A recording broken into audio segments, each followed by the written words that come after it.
Ang walang kapantay na martial god, unang yugto. Kabanata 61, Imaginary Demon. Sinasabi ko sa iyo na bilisan mo akong patayin pero hindi ka pa rin nangangahas, anong klaseng sect elders kayo? Sabi ni Linfang na nanunuya sa kanya, pagkatapos ay tumalikod siya at pinugutan ng ulo ang isang tusong sawa gamit ang kanyang espada. Ang kanyang espada ay lubhang matalas at tumpak.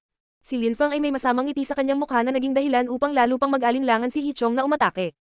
Nakakagulat na naniwala na siya sa mga salita ni Linfang at ayaw niyang kumilos ng padalos-delos. Si Mo Exi ay hindi rin ang ahas na makipagsapalaran kaya't ang mga matatanda ay nagyelo sa pwesto, hindi kumikibo. Sa huling pagkakataon na gumawa siya ng hakbang laban kay Linfang, ipinagtanggol siya ng masamang anino at natakot si Mo Exi hanggang sa mamatay. Kahit na ang pag-iisip lamang tungkol sa anino ay nagdulot ng panginginig sa kanyang gulugod. Ito ay naging isang malalim na psikolohikal na trauma para kay Mo Exi. Ang baha ng mabangis na hayop ay lalong tumitindi. Dumarami rin ang mga alagad na nakikiisa sa mga labanan. Ang bawat isa sa kanila ay mukhang mas malupit kaysa sa iba pang nagmamadali sa maraming mabangis na hayop na talagang nagbigay ng impresyon. Na sila mismo ay mga uhaw sa dugo. Dumating na rin si Liu Fei. Nakita niya na si Linfang ay nasa gitna ng lahat ng mabangis na hayop na ito at tila madali para sa kanya na patayin sila. Ang kanyang espada ay naligo sa dugo at ang mga ilog ng dugo ay umagos sa ilalim ng kanyang mga paa. Hindi ginagamit ni Linfang ang kanyang buong lakas kaya mahirap sabihin na siya ay nasa layer ng Ling Chi. Ginagamit niya ang lakas ng ikasyam na layer ng Chi upang patayin ang mga papasok na mabangis na hayop. Gayunpaman ang bawat galaw ng kanyang espada ay tumpak, makapangyarihan, tumpak at mabilis. Ang kanyang swordsmanship ay nasa isang bagong antas. Si Linfang ay may ganap na kontrol sa paggamit ng kanyang espada at bawat galaw ay perpekto. Siya ay mabilis, tumpak at makapangyarihan. Hindi masabi ng mga tao kung gaano kalakas si Linfang ngunit alam nilang dapat siyang malakas. Itong maldita na naman. Ininsalto ni Liu Fei si Linfang sa kanyang isipan. Kinuha niya ang kanyang busog at palaso mula sa kanyang likod at agad na bumaril ng palaso sa bungo ng isang mabangis na hayop na papatayin ni Linfang.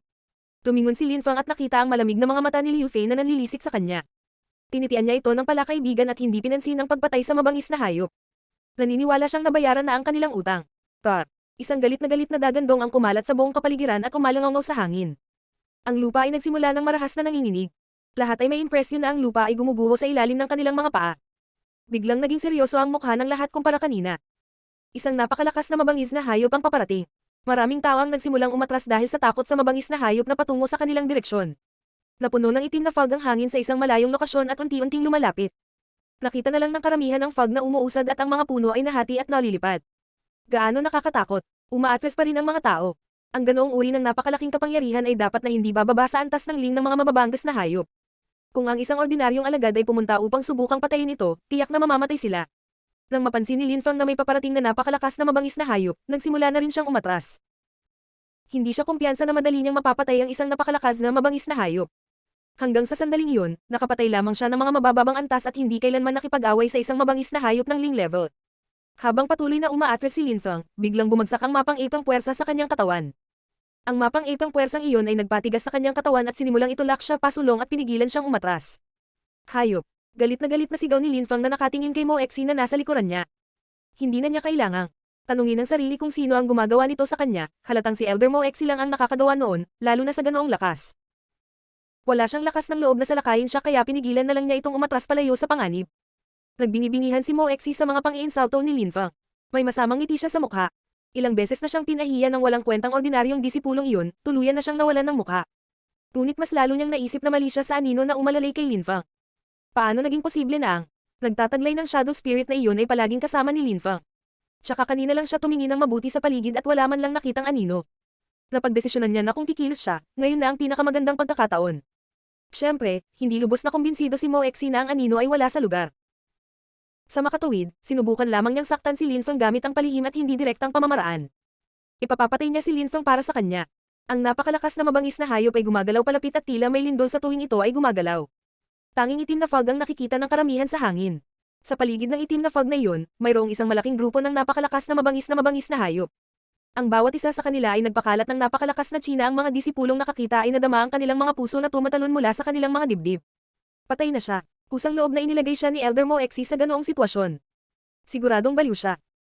Ang lahat ay tumatakbo pabalik at nakita na si Linfang ay nag-iisa na hindi makagalaw pabalik sa pag-atras. Nakatayo din si Mo Exi palayo sa karamihan at mariing inilagay ang sarili sa likod ni Linfang. Ang karamihan ay malinaw na naunawaan kung ano ang nangyayari. Hindi nila maiwasang mang-insulto kay Linfang para sa kanyang katangahan. Hindi nila naiintindihan kung ano talaga ang sitwasyon. Ito ang resulta ng pag-insulto sa isang elder ng sekta. Ang mabangis na hayop na iyon ay napakalakas. Kung pipilitin mo akong labanan ito, malamang na mamatay ako sa isang iglap, sabi ni Lin Fang na inaapi pa rin at sumisigaw ng galit na galit. Gusto niyang bumalik ngunit hinarang siya ni Mo Exi. Puff, parang sa pagkakataong ito ay wala sa kanya ang Shadow Spirit. Malupit na nag-isip si Mo Exi. Pagkatapos, malakas niyang sinabi, ang pag-iwan sa iba bago ang isang malaking labanan, ang disipulong ito ay kahihiyan ng Yunhai Sect. Nang matapos ang pagsasalita ni Mo Exi, isang napakakapal na baging ang biglang lumabas sa kanyang katawan at itinapon ang sarili kay Lin Fang sa hindi kapani-paniwalang bilis. Ang katawan ni Lin Fang ay nasusunog sa ilalim ng presyon ng puwersang umaapi sa kanya at sa isang kisap mata, siya ay napapikit ng makakapal na halamang baging na nakapalibot sa kanyang katawan. Mabilis itong kumilos at mukhang boa. Sa sandaling iyon, ganap na hindi makagalaw si Lin Fang. Espiritu. Espiritu niya iyon. Si Mo Exi ay may boa vine spirit. Ang mga tao ay nanginginig sa dagandong ng pagkagulat. Mukhang determinado si Mo Exi na tiyakin na mahuhulog si Lin Fang sa bitag ng kamatayan na iyon at mamamatay. Kung ang isang ordinaryong disipulo ay talagang nangahas na harapin ng isang elder ng sekta, siya ay mapapahamak. Gayunpaman, may ilang mga tao na hindi talaga sumang-ayon sa ganoong bagay. Naisip nila na hindi patas na tangkaing pumatay ng isang ordinaryong disipulo, lalo na kapag ang nagtangkang pumatay sa kanila ay isang makapangyarihang elder sa sekta. Naisip nila na medyo walang kahihiyan para kay Mo Exi na kumilos tulad ng ginawa niya ngunit walang maglalakas loob na magsabi ng kahit ano. Sino ang maglalakas loob na pukawin si Mo Exi? Galit na napaungol si Lin Fang. Ang kanyang espada ay kumikinang ngunit ito ay hinihigpitan ng makapal na boa vine spirit tulad ng iba pang bahagi ng kanyang katawan. Wala na siyang nagawang igalaw. Kahit na si Lin Fang ay isang henyo na pambihira at tiyak na madaling talunin ng mga cultivator ng parehong antas o kahit na mas mataas pa kaysa sa kanya, hindi niya nagawang talunin si Mo Exi na isang elder ng Yunhai Sect. Napakalaki ng agwat ng dalawa. Sa sandaling iyon, walang kapangyarihan si Lin Fang. Kahanga-hanga para sa isang elder na ay bully ang isang disipulo. Talagang walang hiya ka. Sa sandaling iyon, isang malamig na boses na sumisigaw ang narinig. Lahat ng tao sa karamihan ay nagulat at natulala.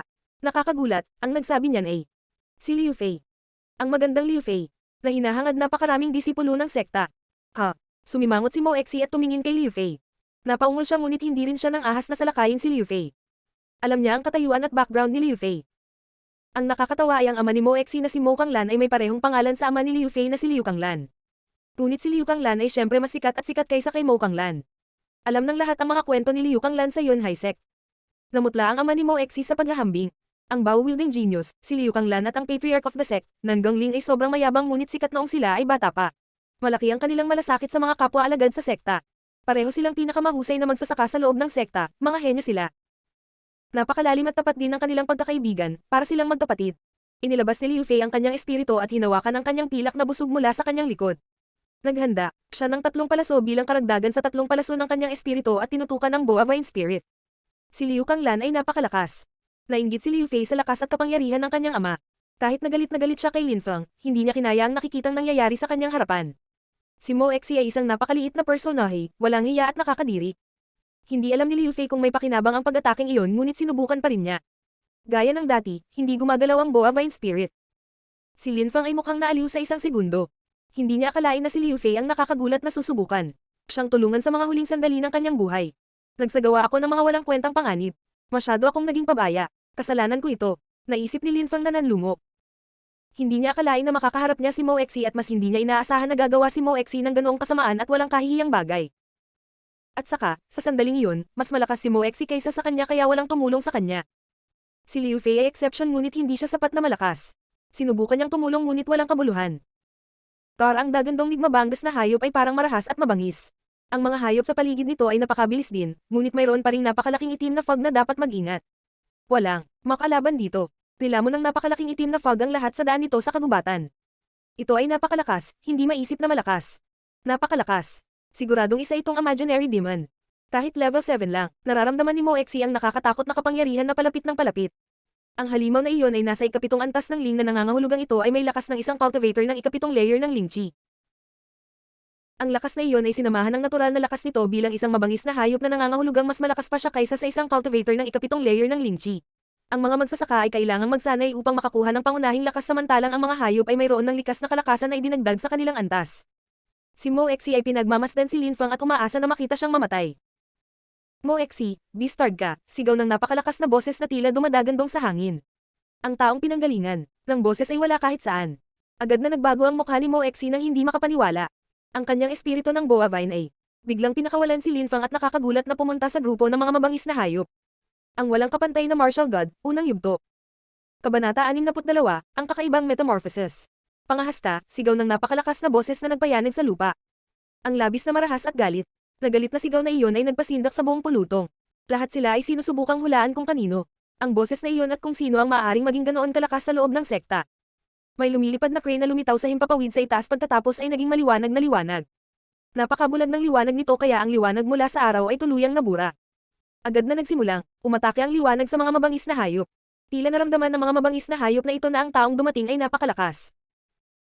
Nagsimula silang lahat mamungol, umuungal at naglalabas ng iba pang ingay ngunit ang imaginary demon na iyon ay tila hindi gaanong naapektuhan. Si Linfang ay malapit ng masipsip ng itim na fog na iyon nang ang imaginary demon ay biglang gamulong palayo na parang bigla siyang sumusubok na tumakas.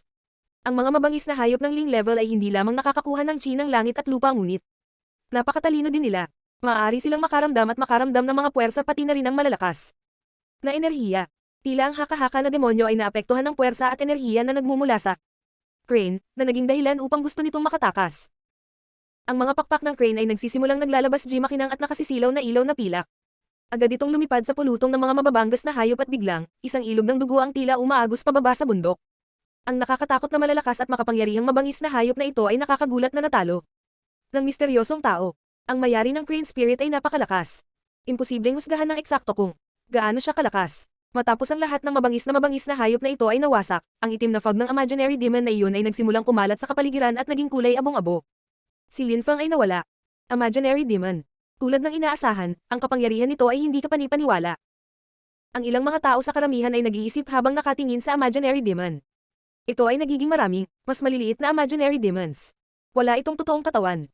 Kahit na mas malakas na kaysa sa isang imaginary demon, napakahirap pa ring hulihin. Biglang nagsimulang manginig ang mga pakpak ng crane na lumikha ng isang bagyo. Lahat ng tao sa karamihan ay bumagsak sa lupa dahil sa pressure. Pagkatapos, ang lumipad ang crane at naglaho na nag-iwan ng napakaraming patay na mabangis na hayop na nakahiga sa lupa. Gaano kalakas? Walang imak ang lahat. Si Chu Zanpang na dumating sa Yunhai Sect di nagtagal ay nagawa ring lumipad at nagkaroon ng legendary rock spirit. Kahit na siya ay may katulad na mga kasanayan at napakalakas din, kung ihahambing sa crane spirit na ito, si Chu Zanpang ay isang mahina. Sa isang labanan sa pagitan ng legendary rock at ng crane, ang legendary rock ay hindi makatiis ng isang suntok. Karamihan sa mga taong naroroon ay hindi pa nakakita ng ganoong lakas noon. Tuwang-tuwa sila. Nagtataka sila kung sino ang taong iyon at kung paano siya nauugnay sa sekta. Napakalakas niya na kahit isang mabangis na hayop ay hindi makapagbigay sa kanya ng kahirapan. Ang aming sekta ay umiral ng halos 1,000 taon. Tayo talaga ang sekta ng milenyo. Kahit na sa mga panahon ng malaking kasaganaan, palaging may mga nakatagong cultivator ng kamangamanghang lakas na nakatago sa gitna natin. Labis na nasasabik ang lahat matapos mapanood ang gayong pagpapakita ng kapangyarihan. Lahat sila ay umaasa na balang araw magkakaroon sila ng pagkakataon na maging ganoon kalakas. Sa sandaling iyon, 2 tao ang gumagalaw sa kalangitan. Kahit na ang kanilang mga kakayahan sa liksi ay lubos na binuo, sila ay gumagalaw sa kalangitan sa paraang nagbibigay ng impresyon na ito ay isang madaling bagay na gawin ng lahat. Ang 2 taong ito ay nakakagulat na ang patriarch ng Gangling na sinundan ni Mo Kanglan. Ano ang nangyayari? Tanong ni Nan Gangling habang bumagsak mula sa langit papunta sa lupa bago lumapag sa harap ni Mo Exi. Sinisikap ni Mo Exi na patayin ang isa sa ating mga disipulo. Itinulak niya siya patungo sa mabangis na mga hayop upang siya ay mapatay ng mga halimaw. Sabi ng isang taong nakatayo sa tabi ni Liu Fei na ang mga mata ay puno ng puot. Kinamumuhian ni Liu Fei si Linfang ngunit umaasa siyang magiging sapat ang kanyang lakas balang araw upang mabawi ang kanyang dignidad at talunin si Linfang. Hindi niya gustong makitang pretuhin si Linfang sa hindi makatarungang paraan. Si Linfang ay isang tunay na henyo, siya ay mas malakas kaysa sa kanya at walang sinuman ang maaaring magtreto sa kanya ng ganoon. Si Linfang ay maaaring maging isang haligi ng Yunhai Sect. Nalungkot si Liu Fei nang makitang ganoon ang pakikitungo ng isang elder kay Linfang. Patriarch, ito ay hindi totoo. May isang ordinaryong alagad na pumapatay sa lahat ng mabangis na hayop at nagnakaw ng lahat ng mahahalagang bagay. Pagkatapos, nang dumating ang mga malalakas, siya ay umalis. Sampain siya. Sabi ni Mo Exi na halatang hindi umamin sa kanyang ginawa. Si Linfang ay patay na. Kahit na hindi niya aminin na siya ang pumatay kay Linfang, sino ang magsasabi? Sige, ngayon, malinaw na gusto mong mamatay ngayon. Isang napakalakas at agresibong boses ang lumabas. Isang bagyo ang gumugulong sa hangin na tinatangay ang halos lahat ng tao at walang sinuman ang makatayo ng matatag sa kanilang mga paa. Malaki ang pagbabago sa mukha ni Mo Exi. Isang nakakatakot na makapangyarihang chi ang lumitaw at napalibutan ng nagniningning na liwanag. Pagkatapos ay lumipad ito at bumagsak sa katawan ni Mo Exi. Boom! Boom! Boom! Ang bato kung saan kasalukuyang nakatayo si Mo Exi ay sumabog sa 1,000 piraso at ang bibig ni Mo Exi ay bumulwak ng dugo tulad ng isang fountain. Ang nag-iisang pag-atake na iyon ay napakalakas. Ang Elder Mo Exi ay natalo sa isang welga, siya ay walang katapusan na dumudugo at lahat ng ito ay ginawa sa presensya ng kanyang ama, si Mo Kanglan. Ang mga tao ay nagkaroon ng impresyon na sila ay nanonood ng isang panaginip. Hindi sila makapaniwala na nangyayari talaga ito sa kanilang mga mata. Pagkatapos, tumingin muli ang mga tao upang makita kung sino ang gumawa ng pag-ataking iyon at nakita ang isang matandang lalaki. Nakilala siya ng lahat. Ha? Iyan ang matandang lalaki na siyang entrance guard ng Xinchen Pavilion. Natigilan ang lahat. Bilang isang disipulo ng Yunhai sect, lahat ay nakapunta na sa Xinchen Pavilion. Ito ay dapat, na ang matanda. Sino ang hindi makakilala kay Protector Bay? Hindi sila sanay na nakikita siyang ganito. Nakasanayan na nilang makita siyang halos tulog o tamad sa pasukan ng Xinchen Pavilion. Hindi nila akalain na siya ay napakalakas. Sa sandaling iyon, ang mga mata ni Protector Bay ay puno ng mamamatay tao na intensyon at dahan-dahan siyang gumagalaw patungo kay Mo Exi. Pagkatapos ay sinabi niya sa malamig na tono. Ikaw ay isang elder ng yun. High sect na namamahala sa pagpapatupad ng mga alituntunin ng sekta ngunit nang ahas ka pa ring pumatay ng isang batang disipulo, isang junior, ng sect. Kung hindi kita papatayin, ibig sabihin walang puwang ang sekta sa puso ko. Nakakamatay na mapatla ang mukha ni Mo Exi. Hindi niya akalain na biglang may papatay sa kanya dahil lang sa isang simpleng alagad. Isang silweta ang lumitaw sa harap ni Mo Exi at tila mapagbantay. Ito ay tiyak na si Mo Kanglan. Protector Bay, hindi mo ba naiisip na medyo nagmamalaki ka? Nagmamalabis. Mo Kanglan, hindi mo ba pinag-aral ang iyong anak? Sabi ni Protector Bay ng labis na matalas na nagpawala ng mukha kay Mo Kanglan. Pagkatapos ay sumigaw siya. Umalis ka na, Protector Bay, kailangan mo bang maging ganito kagalit? Tanong ni Nangang Ling na sabay na lumapit kay Protector Bay. Siyempre, alam ni Nangang Ling kung anong uri ng tao si Mo Exi ngunit pagdating sa sekta, isa pa rin siyang mahalagang tao. Bukod dito, naroon pa rin si Mo Kanglan. Siya ay napakalakas at namamahala sa mga matatanda. Sa makatuwid, ang pag-atake kay Mo Exi ay magdudulot ng gulo sa mga nakatayo sa tuktok sa loob ng sect. Patriarch, hayaan mo akong hawakan ang negosyong ito, lilinisin ko ang sect ngayon. Sabi ni Protector Bay na hindi pinansin ang lahat ng sinabi hanggang sa sandaling iyon. Itinuring niya si Lin Fang bilang magandang kinabukasan ng sekta. Akala niya si Lin Fang ay isang Reg Along ipinagkaloob ng mga Diyos sa kanyang sekta. At pinakain siya ni Mo Exi sa mga mabangis na hayop. Tagapagtanggol Bay. Sumigaw si Nangang Ling ng napakalakas na sinusubukang gawing kalmado si Protector Bay. Huwag patayin si Mo Exi, isipin ang sekta higit sa lahat. Sabi ni Nangang Ling kay Protector Bay. Isipin mo ang sekta higit sa lahat. Sabi ni Protector Bay na may ngiti sa labi. Naisip niya na ang pagpatay kay Mo Exi ay partikular na mahalaga para sa kapakanan ng sekta. Nangang, kilala mo ba kung sino ang binatang iyon? Hindi na sumisigaw si Protector. Mahina ang boses niya at parang puno ng emosyon. Natigilan si Nangang Ling. Wala siyang ideya, napakaraming kabataang disipulo sa sekta. Kung nandito si Protector kung ngayon, patay na si Mo Exi. Sabi ni Protector Bay. Napuno ng kahulugan ang pangungusap na iyon. Ang kanyang mga mata ay puno ng sakit at kalungkutan, pagkatapos ay sinabi niya.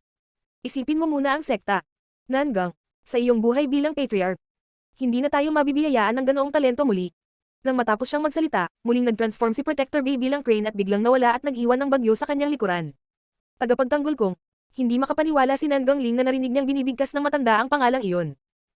Nanginginig siya mula ulo hanggang paa. Malinaw na naalala at naunawaan ni Nangang Ling ang lahat. Ang anino na iyon na nagprotekta kay Lin Fang noong nakaraan ay tiyak na espiritu ni Protector Kong. Pinrotektahan niya si Lin Fang. Pagkatapos ay naalala niya ang 8 tunog ng mga tambol mula sa precipice ng Zanggu na pumuno sa buong kapaligiran ng sekta ng Yunhai. Bumang puso ni Nangang Ling ay nagsimulang tumibok, ang kanyang mga iniisip ay mabilis na umaagos. Lalo siyang, nagngangalit.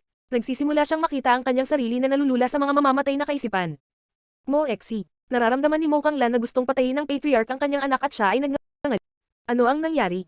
Ano ang sinabi ni Protector Bay kay Nangang Ling? Sumulyap si Mo Kanglan kay Mo Exi. Ang bastos na iyon ng ugali ng isang anak ay talagang mas malala at mas malala. Siya ay walang pakundangan at kumilos ng makasarili at walang humpay ng hindi nag-iisip.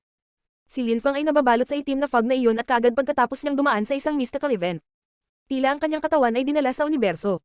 Hindi niya alam kung saan siya napadpad. Isang napakalamig na chi ang nagsimulang mangapi sa kanyang katawan at hamukay sa kanyang laman at buto. Gusto niyang magpumiglas ngunit hindi niya alam kung ano o paano lalabanan itong si Chi. Napagtanto niyang napakahina siya kung ikukumpara. Nang harapin ang kamatayan, pinakawalan ni Lin Fang ang kanyang kambal na espiritu. Naging itim ang kanyang mga mata at namulat siya sa buong universo na nakapaligid sa kanya. Gayunpaman, tulad ng dati, nakalubog siya sa mundo ng kadiliman. Celestial na espiritu. Sabi ni Lin Fang sa mahinang boses.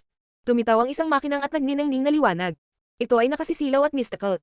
Biglang nakita ni Lin Fang ang dalawang matusok na malamig na mga mata ng isang mabangis na hayop na nakatitig sa kanya na parabang siya ay isang biktima. Ano yan? Isa ba talagang mabangis na hayop iyon? Nakita ni Lin Fang ang malupit na mga mata at isang nakakatakot na mukha. Talagang nakakatakot ang hitsura nito. Maraming galami ang lumalapit sa kanya na parabang gusto nilang yakapin siya. Kasabay nito, isang galami ang humipo sa kanyang espiritu.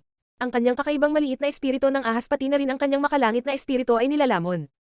Napakahina na ang pakiramdam ni Lin Fang kaya naisip pa niya na ang ilan sa kanyang sigla ay unti-unting nauubos din. Sa sandaling iyon, may kakaibang nangyari kay Lin Fang. Nangyari ang isang bagay na hindi pa nangyari. Ang kanyang maliit na espiritu ng ahas ay gumalaw sa unang pagkakataon, ang ahas ay nagsimulang gumalaw. Ang walang kapantay na martial god, unang yugto. Kabanata 63, ang Touch Spirit.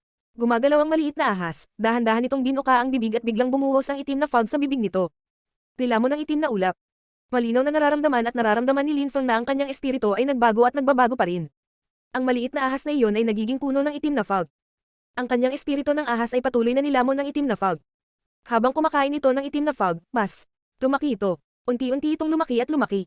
Nagsimulang gumalaw ang mga galami patungo sa ahas ngunit wala itong epekto sa espiritu ng ahas. Kakaiba, nilalamon din sila ng ahas. Si Lin Feng ay namangha. Ang kanyang espiritu ng ahas ay nilalamon ng lahat. Si Lin Feng ay lubos na walang magawa ng humarap sa mabangis na hayop ng Linglayer at naisip na malapit na siyang mamatay. Hindi niya akalain na ang kanyang maliit na hindi nagising na espiritu na naging dahilan ng kanyang palayaw bilang basura ay magsisimulang gumalaw ng biglaan. May kakaiba sa mabangis na maitim na mga mata na parang may mali. May maliit na kislap na lumitaw sa mga mata na kalahating puno ng pag-aalala.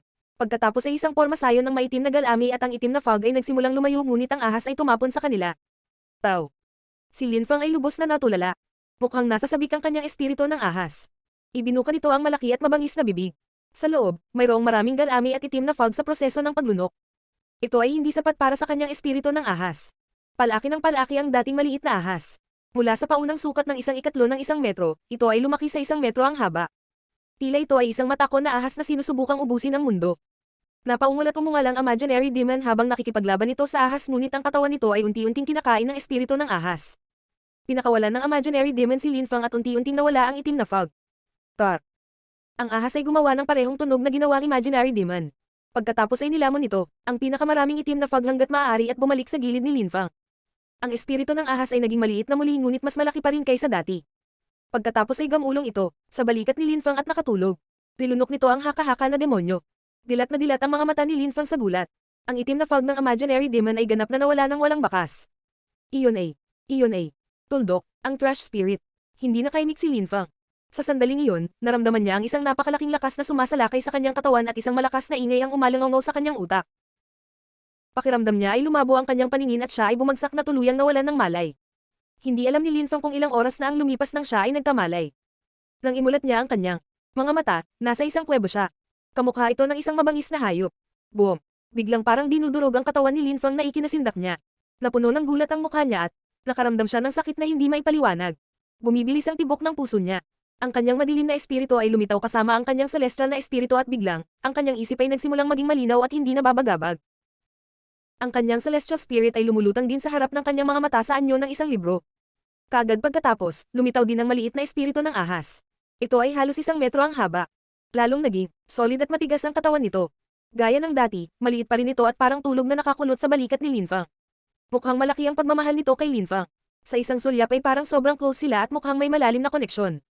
Nagising niya ang kanyang espiritu ng ahas. May kakaibang nangyari na nagpang-inag kay Lin Feng mula ulo hanggang paa. Sa likod niya ay may lumitaw na mukha. Mayroon itong dalawang ice cold, itim na mga mata. Imaginary demon. Nanginginig pa rin si Lin Feng at sinusubukan pa ring intindihin ang nangyari.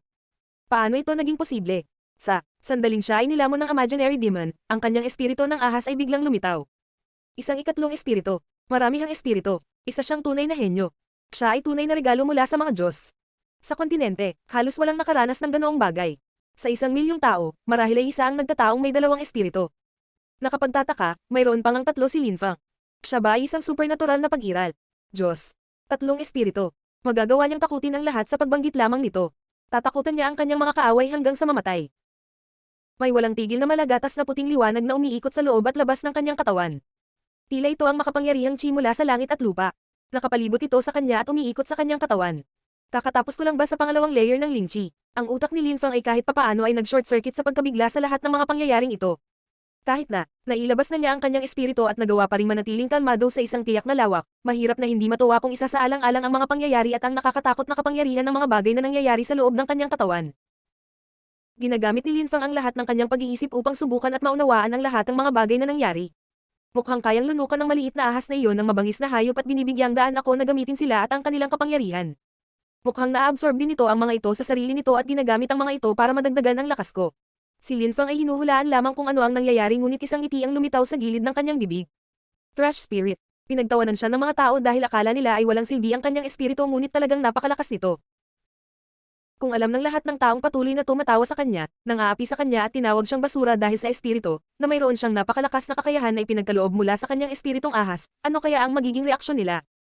Di man, makitid lang akong umakyat mula sa sarili kong libingan. Nakatakas na ako sa hukay at ito na ang katapusan ng lahat ng hirap na dinanas ko hanggang ngayon.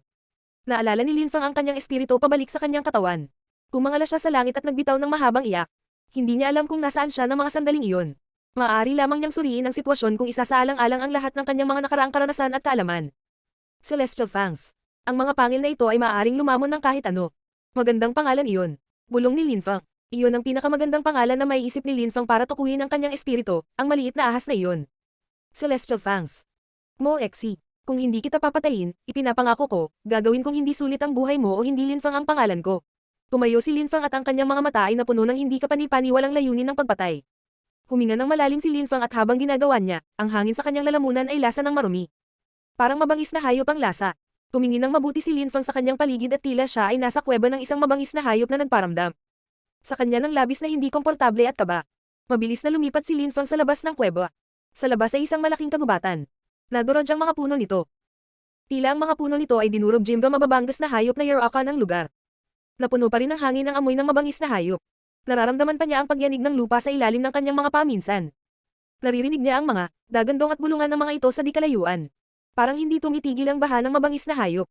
Nakatagpo lamang ni Linfang ang isang malaking grupo ng mga mabangis na hayop kung saan naroon ang imaginary demon, ngunit alam niya na may iba pang grupo na puno ng napakalakas na mabangis na hayop. Ang Blackwind Mountain ay puno ng napakalakas na mabangis na hayop. Inilabas niya ang kanyang itim na espiritu. Naging itim ang kanyang mga mata. Ang kanyang pakiramdam ng pandinig at ang kanyang paningin ay naging napakahusay na nabuo.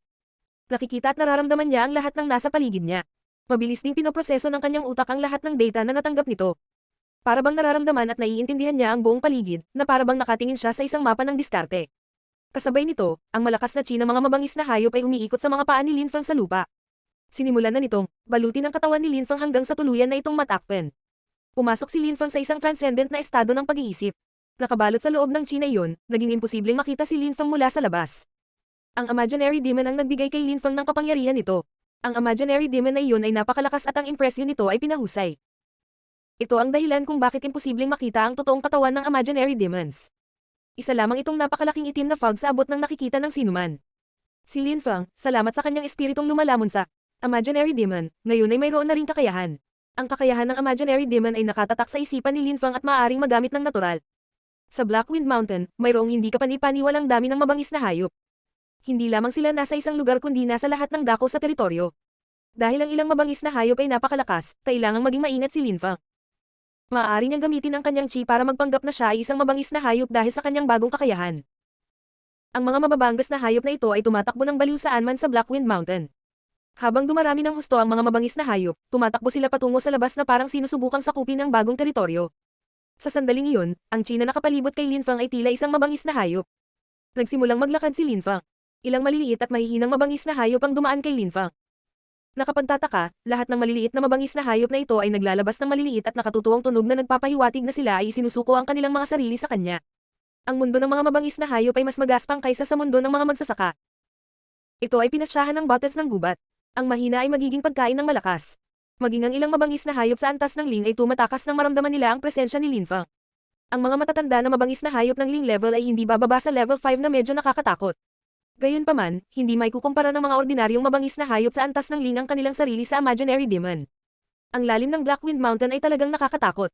Napagtanto ni Linfang kung gaano kakilakilabot ang kailaliman ng Blackwind Mountain at hindi niya maiwasang isipin ang tungkol noong nasa chi layer pa siya at ng ahas na pumunta rito nang hindi man lang natatakot. Gaano siya ka-ignorant. Kung nakilala nila ang alinman sa mga mabangis na hayop sa antas ng Ling, malamang na namatay sila. Siyempre, sa mga mata ng isang mabangis na hayop ng Ling level, ang isang cultivator ng chi layer ay parang langgam.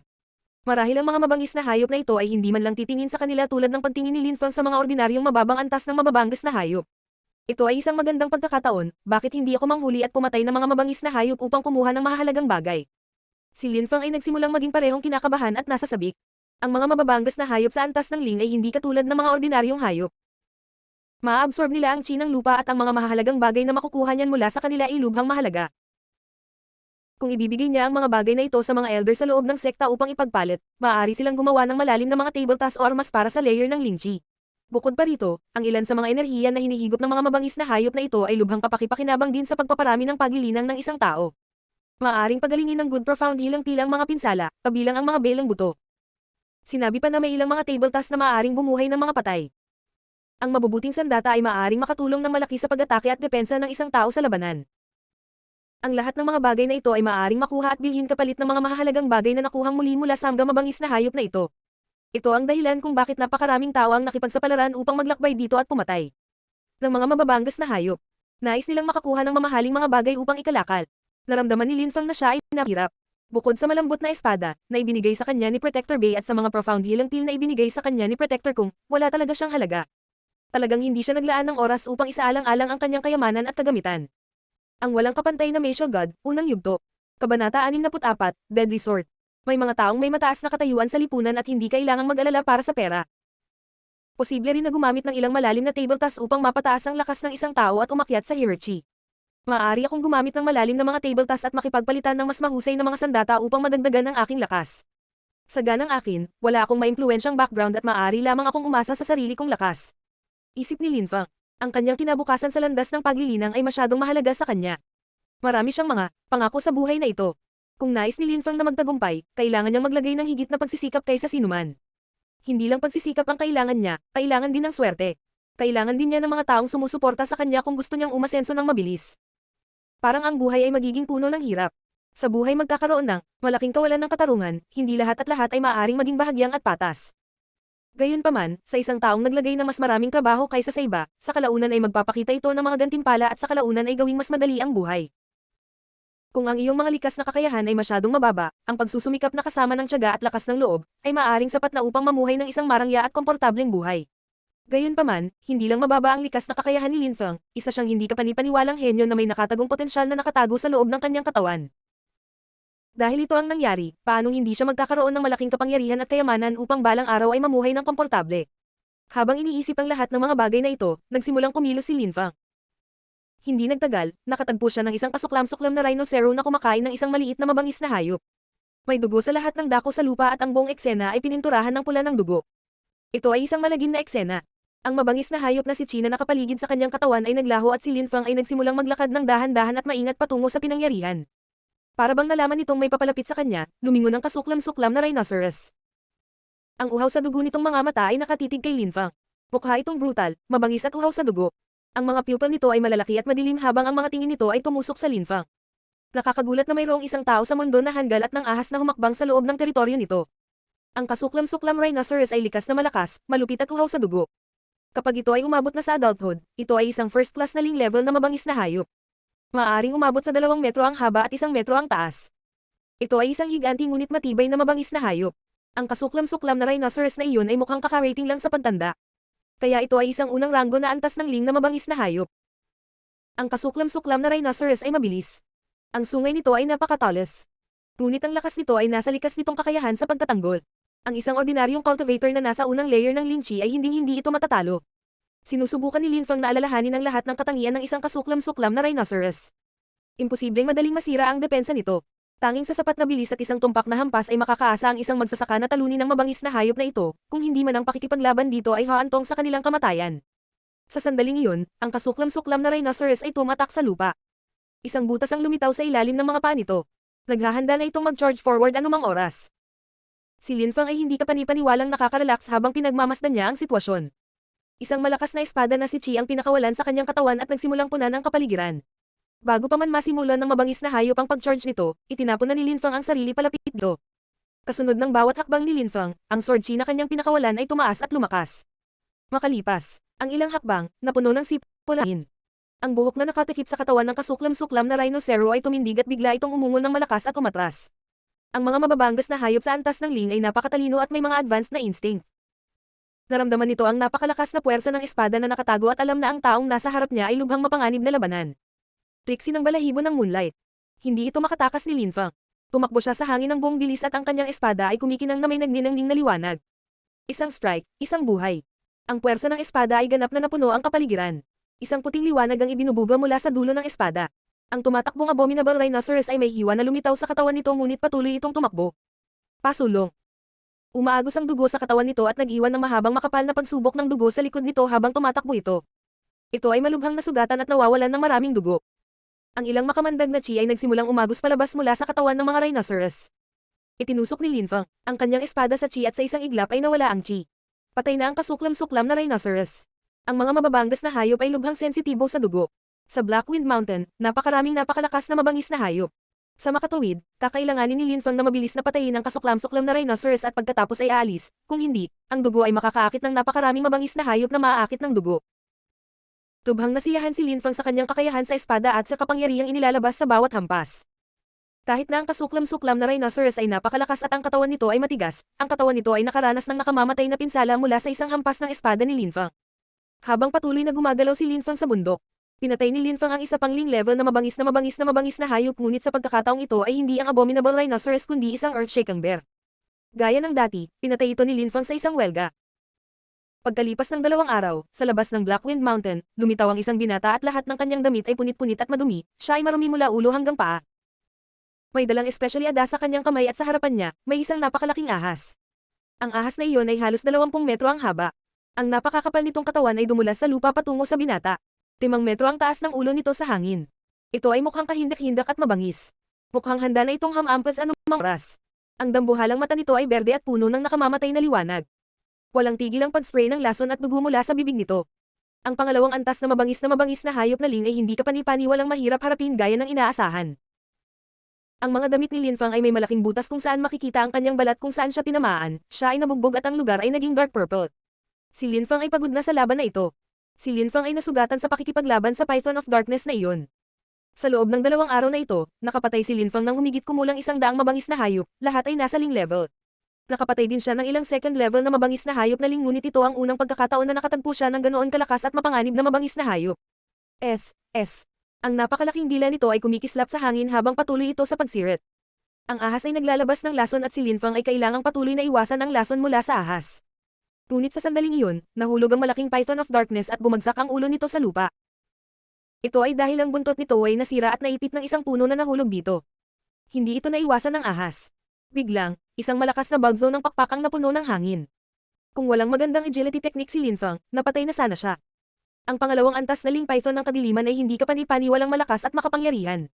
Biglang napuno ng liwanag ang espasyo sa harap ni Lin Feng at bumagsak sa Python bago muling nawala sa paningin. Ang ahas ay nagpalabas ng napakalakas na helanghing. Naramdaman ni Lin Feng na parang inaapi siya ng kapangyarihan ng ahas. Ang sawa ng kadiliman ay patuloy na gumagalaw patungo sa kanya. Boom! Boom! Boom! Nagbibitak ang mga puno habang dinudurog ng sawa ang lahat ng dinadaanan nito. Si Lin Feng ay parang anino sa araw at napakabilis para mahuli siya ng ahas. Kung may nagmamasid, iisipin niyang nabaliw ang ahas at naghahabol ng ilusyon. Kahit na ang Python of Darkness ay ang pangalawang antas lamang ng antas ng Ling, kahit na ang isang napakalakas na magsasaka ng ikatlong layer ng Ling Chi ay mahihirapang tumakas kasama ang kanyang buhay. Alam nilang napakahirap patayin ang ahas at hindi ito direktang haharapin. Gayunpaman, naabot lang ni Lin Feng ang pangalawang layer ng Ling Chi 2 araw bago ito at hindi niya alam kung gaano kadelikado ang Python. Nakakamatay na espada, sigaw ni Lin Feng. Sa sandaling iyon, ang kanyang napakalakas at makapangyarihang espada ay tumama patungo sa Python of Darkness na tumagos sa katawan nito na nagdulot ng matinding pagdurugo. Ngunit sa pagkakataong ito ay tila hindi naramdaman ng ahas ang pag-uugnay sa katawan nito. Gusto nito ang buhay ni Lin Feng at tuluyan ng nabalisa. Hindi na ako nakikipaglaro sa iyo. Si Lin Feng ay muntik nang mapatay ng Python of Darkness na maraming beses na. Pagkatapos ng 2 araw na patuloy na pakikipaglaban sa loob ng bundok na ito, ang kanyang kakayahan sa espada ay naging mas malakas kaysa dati. Lalo siyang nagkaroon ng tiwala sa sarili niyang kakayahan. Kumbinsido siya na kaya niyang talunin ang halos anumang cultivator sa pangalawang layer ng Ling Chi. Kung tutusin, ilang cultivator ng pangalawang layer ng Ling Chi ang mas malakas kaysa sa Python of Darkness.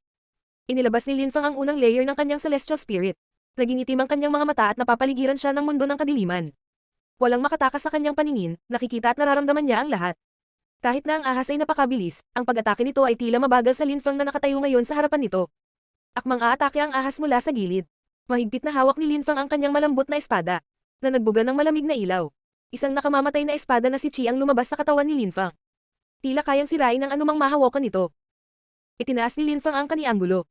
Mahinahon niyang tiningnan ang Python of Darkness na gumagalaw patungo sa kanya. Ang mga mata ni Lin Feng ay parang isang brutal na demonyo. Sa sandaling iyon, siya ay labis na walang puso at wala ni isang onsa ng awa na natitira sa loob niya. Nakakamatay na espada. Mahinang sinabi ni Linfang ang mga salitang iyon. Halos hindi gumagalaw ang kanyang bibig.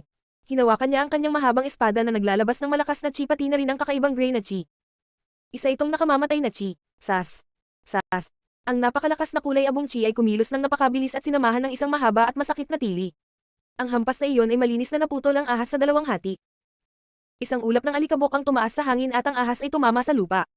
Ang katawan ng Python of Darkness ay namimilipit pa rin sa lupa na parang hindi naniniwala na patay na ito. Ginamit ni Lin Fang ang kanyang mahabang espada upang tumagos sa bungo ng sawa at sa pagkilos na iyon ay tuluyan na itong tumigil sa paggalaw. Naging kalmado muli ang kapaligiran. Nagawa ni Lin Fang na patayin ang Python of Darkness, isang pangalawang antas na mabangis na hayop na Li. Nakakamatay na espada. Ang espada ni Lin Fang ay talagang matatawag na nakamamatay matapos maligo sa dugo nitong 2 araw sa Blackwind Mountain. Humakbang si Lin Fang at kinuha ang mahahalagang bagay mula sa katawan ng Python of Darkness pagkatapos ay umalis patungo sa sekta. 2 araw at ang baha ng mabangis na hayop ay nabawasan ng husto hanggang sa puntong hindi na ito baha. Mukhang magsisimula na rin ang Elite Disciple exam sa mga darating na araw. Ang walang kapantay na Martial God, unang yugto. Kabanata 65, June. Ang biglaang pagbaha ng mabangis na hayop ay nawala ng kasing bilis ng pagdating nito. Sa gilid ng Blackwind Mountain ay mayroon lamang ilang chi layer na mabangis na hayop at napakaraming patay na mabangis na hayop. Siyempre, hindi lang mga bangkay ng mabangis na hayop ang mayroon ding mga bangkay ng tao na nagpakita na may mga disipulong nasawi habang nakikipaglaban sa bahanig mabangas na hayop. Ang mga agos ng dugo ay walang katapusang umaagos sa lupa na gumagawa ng isang ilog ng dugo na umaagos pababa sa bundok. Ipinakita nito kung gaano kakilakilabot at kabangas ang baha ng mga mabangis na hayop na naging sanhi ng ganitong eksena. Ito ay halos mas mahihinang mabangis na hayop sa baha na iyon, kung nagkaroon ng baha ng mas malalakas na mabangis na hayop, ano kaya ang nangyari sa sekta? Sa paanan ng bundok ay marami pa rin ang mga disipulo ng Yunhai sect. Karamihan sa mga disipulong ito ay mga ordinaryong disipulo na nakikipaglaban sa mga mabangis na hayop ng chi layer. Ginagamit nila ang labanan upang paunlarin ang kanilang mga kasanayan habang nagtitipon din ng mga mahahalagang bagay. Haha, may mabangis na hayop ng Ling level, subukan mong pigilan itong umalis at pagkatapos ay papatayin ko ito. Sa sandaling iyon, isang malinaw at maliwanag na boses ang kumalat sa buong kapaligiran na sinundan ng isang napakalakas na tawa. Nakita ng ilang tao na mayroong 2 ordinaryong disipulo ng Yunhai na nakikipaglaban sa isang mabangis na hayop ng antas ng Ling. Sa katunayan, may kasuklam-suklam rhinoceros sila sa harap nila. Sa pagitan nila at ng kasuklam-suklam na rhinoceros, may mga bangkay ng mabangis na hayop. Tila hindi sila pinapansin ng 2 ordinaryong disipulo. Nakatutok sila ng buo sa kalaban na nasa harapan nila at napuno ng kasakiman mula sa mga mahahalagang bagay na matatanggap nila mula sa katawan nito. Ang kasuklam-suklam na rhinoceros ay napakalakas at ang pinakamatibay na punto nito ay ang depensa nito. Sa tingin mo kaya mo itong patayin? Sabi ng isang payat na binata. Ang kanyang pangalan ay Jun, nakatitig siya sa kasuklam-suklam na rhinoceros na ang mga mata ay tila uhaw sa dugo at marahas. Huwag kang mag-alala, Jun, hindi ka ba naniniwala sa kakayahan ko? Ang payat na binata na nagngangalang Jun ay ngumisi lang sa isa pang alagad. Ang isa pang disipulo ay tila talagang tiwala sa kanyang mga kakayahan. Ang tanging taong pinagkakatiwalaan ko ay ang aking sarili. Sabi ni Jun. Ngunit sabay kuha ng 2 ratan na dal-aniya at inihagis sa kasuklam-suklam na rhinoceros para itali ito sa pwesto. Tough. Galit na galit ang kasuklam-suklam na rhinoceros at sinubukang gumalaw ngunit tila hindi ito makagalaw ng malaya, lalo itong lumakas ang galit sa paglipas ng panahon. Pabalik-balik na hinahampas ng halimaw si Jun ngunit kalmado pa rin siya. Siya ay hawak ang mga ratans na patuloy na sinusubukang gamitin ng mga ito upang gapyusan ang kasuklam-suklam na rhinoceros. Nagagawa niyang i-lock ang abominable rhinoceros sa lugar. Atak ngayon. Sigaw ni Jun. Hindi na kailangang isigaw ito dahil naroon na ang kanyang kaibigan na umaatake sa kasuklam-suklam na rhinoceros sa loob ng isang kisap mata. Ang kasuklam-suklam na rhinoceros ay tumatak sa lupa ng malakas na nagpapataas ng ulap ng alikabok sa hangin. Ito ay papunta sa isang siklab ng galit. Ang kaibigan ni Jun ay nagsagawa ng napakalakas na pag-atake sa mga rhinoceros gamit ang magkabilang palad. Ang kasuklam-suklam na rhinoceros ay umungan ng napakalakas. Sapat na ang isang hampas para sa halimaw na makatagpo ng isang brutal at agarang kamatayan. Jun, paano iyon? Nagkamali ba na makipagtulungan sa akin? Tanong ng malakas na binata habang nakangiti. Sa sandaling iyon, humakbang na si Jun at sinimulang tanggalin ang lahat ng mahalagang bagay sa bangkay.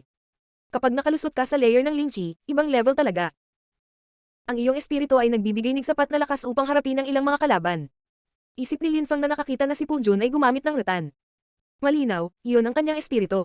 Ito ay katulad ng espiritu ni Mo Exi. Siyempre, ang lakas ni Mo Exi at ang lakas ni Jun ay wala sa parehong antas. Hindi ko akalain na ang lakas ng taong ito ay bumuti ng husto. Nakangisi Lin Fang. Sumunod siya sa 2 kabataang kumukuha ng kanilang mga mamahaling gamit. WHO. Sa sandaling iyon, mabilis na lumingon si Jun. Isang napakalakas na chi ang mabilis na lumabas sa kanyang katawan at ang kanyang 2 ratan ay nagsimulang gumalaw patungo kay Lin Fang. Ha? Nagulat si Lin Feng, hindi niya akalain na napakalawak pala ng defense perimeter ni Pu Jun at mabilis siyang aatake nang maramdamang may papalapit sa kanila. Mabilis na tumabi si Lin Feng at lumabas ang isang malakas na espada na si Chi mula sa kanyang katawan, na direktang bumagsak kay Pu Jun kaya halos malagutan siya ng hininga dahil sa matinding pressure. Pu Jun, tigilan mo na, kaibigan ko siya. Mabilis na sabi ng malakas na batang disipulo nang lumingon siya at nakita ang eksenang nasa harapan niya. Sa sandaling iyon, naalala ni Pu Jun ang mga rutan at nawala na rin ang Chi na sumisip-sip sa kanya. Nanatili siyang mapagbantay at patuloy na pinagmamasdan si Lin Feng. Ang lalaking iyon, napakalakas niya. Haha, Lin Feng, sa wakas ay nagpapakita na. Dumating ako upang hanapin ka ng higit sa 100 beses at hindi kita mahanap kahit saan. Akala ko tuluyan na kayong umalis sa iyon, Haisek. Ang malakas na batang disipulong iyon pala ay kaibigan ni Lin Feng. Hanman, kakabalik ko lang kanina. Sabi ni Lin Feng habang nakangiti bago'y dinagdag. Hanman, nagagawa mo na ngayong pumatay ng mabangis na hayop ng Ling level. Napakabilis mong umunlad. Nang umalis si Lin Feng patungong Yangzhou City, sa oras na iyon si Hanman ay nasa ikawalong Chi layer lamang. Sa maikling panahon na iyon, nakakagulat na nakapasok si Hanman sa layer ng Ling Chi. Si Lin Feng ay namangha. Siyempre, labis din siyang natuwa para kay Hanman. Wala siyang gaanong kaibigan ngunit tiyak na ibibilang niya si Hanman bilang isa sa kanila. Haha, nakalusot na ako sa Ling Chi layer pero maswerte lang ako sa pagkakataong ito. Sabi ni Hanman habang nagkakamot ng ulo at nagpatuloy. Oh, anyway, kumusta ka Lin Feng? Dati mas malakas ka sa akin. Gaano ka katatag ngayon? Ako ay isang karaniwang disipulo. Sabi ni Lin Feng na may malaking mapanuksong ngiti sa kanyang mukha. Nakatingin si Lin Feng sa kaibigan ni Hanman, si Pu Jun. Ang lalaking iyon ay may malamig na ekspresyon sa kanyang mukha. Mukhang handa siyang hampasin si Lin Feng kung mali ang ginawa niya. Kung iyon ang kaso, maaari nitong gawing komplikado at hindi mahuhulaan ang mga bagay para kay Hanman. Ay, oo nga pala, nakalimutan kong magpakilala sa inyong dalawa. Si Lin Feng ito ay si Pu Jun. Siya ay napakalakas. Ngunit siya ay maingat at napaka-reserve, hindi tulad ng mga ordinaryong disipulo na itinuturing ang kanilang sarili na pinakamahusay dahil sa ilang ranggo. Mas malakas din siya sa kanila. Sabi ni Hanman habang nakangiti habang pinapakilala sila sa isa't isa. Pu Jun, ito si Lin Feng. Para ko na siyang kapatid. Sana maging mabuting kaibigan ka rin sa kanya. Kukunin ko muna ang mga mahahalagang bagay na nakuha natin. Sabi ni Pu Jun habang mukhang malamig at walang pakialam. Tapos, tumalikod na siya at pinagpatuloy ang ginagawa niya. Naglabas siya ng punyal at hinati ang halimaw para anihin ang mga materyales na maaaring ipagpalit sa sekta. Lin Feng, huwag kang mag-alala, si Pu Jun ay may ganoong klaseng personalidad. Siya ay isang napaka-cold na tao ngunit siya ay isang mabuting tao. Hindi ito pinansin ni Lin Feng at nanatiling nakangiti. Hindi magkaibigan sina Pu Jun at Lin Feng kaya hindi mahalaga kung hindi siya nakipag-ugnayan sa kanya ni Pu Jun. Hindi na kailangang masaktan sa ugali ng isang estranghero. Hanman, nagsimula nang umalis ang lahat, bakit nandito ka pa rin sa labas na nakikipaglaban? Marami sa kanila ang umalis dahil sa Elite Disciple Exam. Dahil narito na kami, naisip namin na dapat kaming kumuha ng ilang mas mahalagang mga bagay upang ikalakal sa sekta. Kami na lang dalawa ang natitirang Ling Chi layer sa paligid kaya hindi dapat magkaroon ng problema. Ang natitira na lang ay mga Chi layer disciples. Hindi ka ba naghahanda para sa Elite Disciple Exam? Natigilan si Lin Feng at hindi maiwasang magtanong. Siyempre, sasali ako. Hindi pa ako late. Mayroon pa akong ilang oras upang mangolekta ng mas maraming kayamanan. Hehe. Si Hanman ay ang parehong lalaki tulad ng dati, palaging nakangiti at positibo. Minsan ay may impresyon si Lin Feng na nakikipag-usap siya sa isang simpleng tao.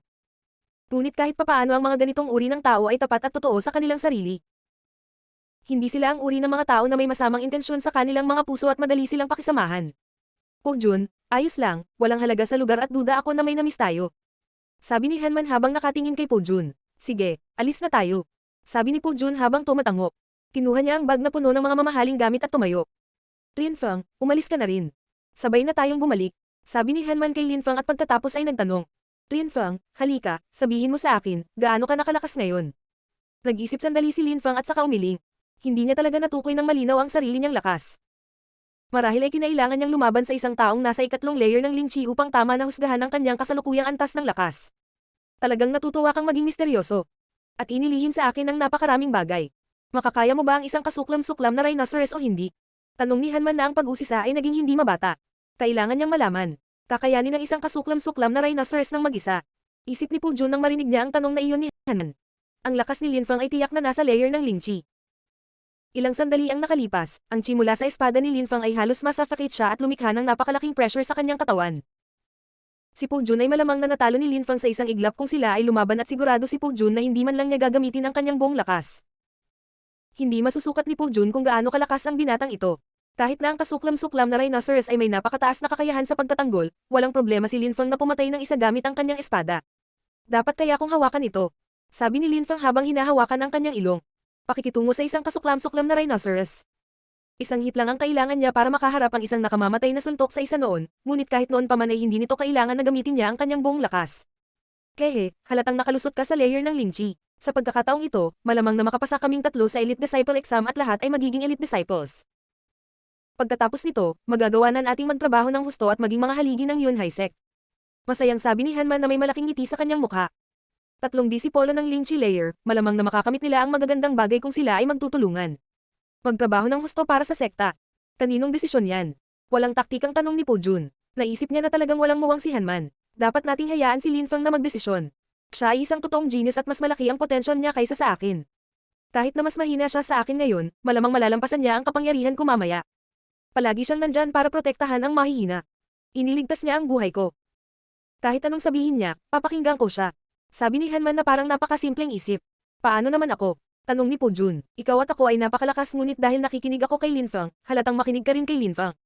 Sabi ni Hanman na tila napakasimple at ganap na hindi makatwiran.